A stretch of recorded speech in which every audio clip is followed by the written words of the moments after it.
Hey, this is Pamela Riemenschneider. I'm the retail editor for Blue Book Services. Greg Johnson here in person at IFPA in Anaheim. It's so nice to do it in person for a I change. know, right? This is not your basement, although you put the basement way behind you. No, we're in the fancy podcast center at IFPA. I'm sure we're gracing our it's with our presence. They finally have some true celebrities. Yeah, I know. Actually, people are taking photos of us. It makes me feel really important. But let's get down to some of the things that we had today. Today is just, kicking it off, day one. They're getting started with the food and drinks out in the opening reception. But always the state of the industry is one way that the industry really looks forward to setting the tone for the conference. And so, how do you feel the tone was set? I think it's interesting to contrast it to last year because last year was the first IFPA global show, and Kathy's State of the Industry was very aspirational and prediction oriented, what we have coming. And after a year and a half of accomplishments, Kathy really focused more on that. She talked about how they've had some real advocacy success and a strong call to action to the industry to participate in advocacy, not just in DC, but in your hometowns with local governments, your representatives in Congress. It's not just for some of the big shots who go to the Washington conference, but it's for everyone at companies. I really feel like today was a call for action, but also like rallying the troops. Like there's people with stanchions saying, come, volunteer, be an advocate for the industry. So definitely more of a, everyone's got to work. Everyone's got to join in. And one of the things that I noticed when and we've talked about this before, she pulled out in her speech talking about what's going to happen with WIC and the fresh produce funding for WIC, and it needs to be a priority for the industry. And to point out that it was $1 billion of potential impact in sales if they reduce the amount of people, and just to show the visual of what $11 of produce looks like, and that is the benefit for a child, I believe it was. It's a pittance. Oh yeah, It's a snack, really. It's yeah. it's not even like a week. $11 is less than a week's worth of produce. It is a dramatic thing, and it's an important thing for the produce industry to advocate and really win on. Um, but they also talked about produce prescriptions, and that was something a year ago, September, with the White House conference that really didn't exist very much. And Yeah. they've had a lot of wins. I think Molly Van Loo said there's over 1,000 pilots going on throughout the country. And produce prescriptions is a huge win if the industry can get behind it because, as Kathy said, and we totally agree with, we have from the beginning, produce consumption is the number one priority for the produce industry and for IFPA. Yeah, definitely. And one of the things that I think was a really great call out during the speech about produce prescriptions was a pilot in North Carolina where she mentioned that $500,000 pilot had turned into millions of dollars of produce sales. Yeah. That is a really good tangible example of how this program can work and how just a little bit to prime the pump, I guess, can really take off and then create the lifetime habits that we're hoping that people will adopt. The education sessions that I attended were all focused on how do we turn this idea or this data point into a sale, whether it was generational marketing, whether it was let's talk about packaging and the challenges that we have. And the funny thing was is that the one thing that I feel like the panelists told us to write down was that one of the biggest things is still education. And education has been for almost 20 years that I've been talking about packaging. Education, consumer education. There is not a point where we've educated people too much on produce packaging and the purpose of produce packaging, because I believe the Canadians are up against some really stringent policies that are coming into effect, and they need to really talk about what's going to happen if you take away the plastic from the produce department. That there is a business case, there is an ecological case, there's a food waste case for a lot of the packaging that we have in the produce department, and the produce industry needs to tell its story. Yeah, and retailers do too, because some of those laws in Europe too, in addition to Canada, they would lead to much greater shrink.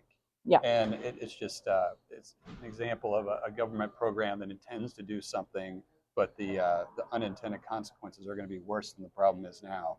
So that's something the industry has to explain, and produce companies involved in that have to explain. Definitely hit the ground running. What else you got on your Dan Rather notes? I feel like a newscaster. Well, we have to talk about AI, don't we? Yes, Artificial intelligence. Kathy mentioned it in hers. extensively. Yeah. In the CEO panel, they spent probably half the time talking about it. Um, Johnny Taylor is a DEI expert, and he said most consumers have a pervasive fear about AI, and the fear is AI is going to take my job.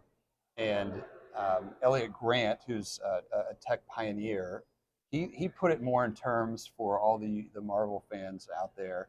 AI should be thought of more as Iron Man than Terminator. AI is something that humans can harness to make things better. And I mean, it can go very deep, but I mean, just an example of produce inspections. Humans do it, and they have kind of a no or no go vote. And if as AI gets involved in it, it can collect so much more data and provide reasons for things. And it's basically like it's an unlimited well. And Kathy had a funny phrase. It went from nowhere to now here. And Yeah. I mean, it is. And I mean, you and I use it. Mhm. I mean, how? I mean, we don't. I mean, I use it more I use it as more a task novel. I oriented. use it more as a novelty. No, I use it for tasks. It helps me with tasks.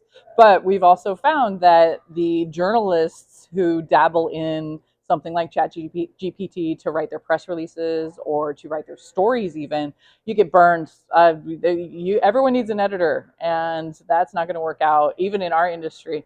But for the tasks of life, I find it pretty helpful. I use it to transcribe things for me. I use it to make sure that I stay on task for things. So I can see the value in it, but I did notice that Johnny pointed out the Sunkissed video wasn't well lit farmers in a field with juicy oranges. It was showing their AI box packer. And he's like, at one time, a person did that job. And now that person is going to have to be Charlie in the Chocolate Factory's dad and learn to fix the thing that puts the toothpaste lid on. So it opens up different jobs, hopefully. Yeah, that was one of the messages to reassure the audience is that AI, as it eliminates jobs, it creates more jobs for people doing things in different ways. Yeah. But Elliot did say something that could frighten some people, and it's that AI is not going to replace companies. AI companies are going to replace non-AI companies. And that's a call to all the produce companies out there. And he said one of the things you can do is you can start collecting all your data, even if you can't use it all yet. Once we start to figure out what AI can help us do, you already have all that data so Yeah. that you can start plugging it into the system and see how it works. I mean, basically, every company, inside and outside the produce industry, can use it somehow to their benefit. So it's we got a few years to figure out what that's going to be, but Yeah. it's foolish to ignore it and think that it's not going to do anything. It is going to do something. You got to figure out how it helps you.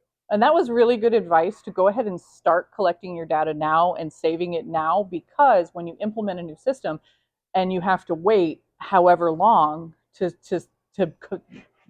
parse that data, if you already had a year or 2 years or 3 years worth of those processes saved up, the really good analogy was the chess robot. The chess Oh robot yeah. learned all of chess in 4 hours, and then from there added new plays that people had not thought of in 3,000 years of playing chess.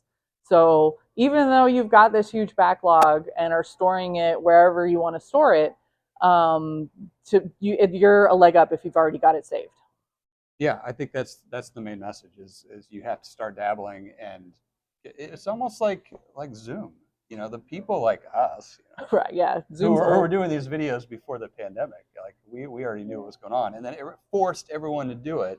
And now almost everyone does it, either in Zoom or Teams, and it's a part of life. And uh, as Kathy said, AI will never uh, take over institutional knowledge and relationships, and that's still the heart of the business. But just as Zoom added to that, AI has to add to that.